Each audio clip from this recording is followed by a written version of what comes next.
s'intéresse aux intégrales de Wallis définies de la manière suivante. Donc il faut démontrer que la suite indéfinie donc par l'intégrale de Wallis est convergente. Et ensuite, l'exercice propose d'étudier une suite des puissances de n des sinus. Donc sur l'écran casse de la calculatrice, on va chercher le symbole intégral. On rentre directement les bornes dans les espaces qui apparaissent.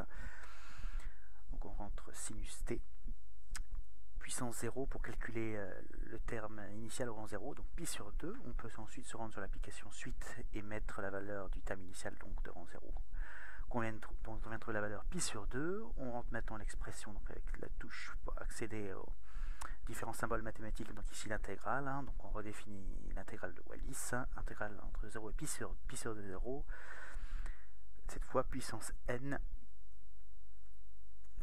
donc la suite est définie directement en fonction de n, on valide, et avec la touche plot, on obtient une représentation graphique de la suite, avec plus et moins directement sur l'écran. En utilisant les doigts, on peut zoomer et voir une convergence.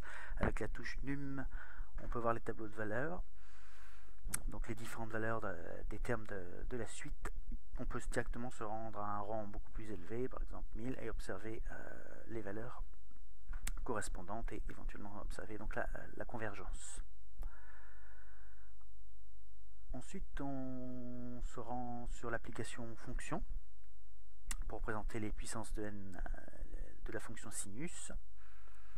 Donc la prime permet de représenter en différentes couleurs différentes fonctions.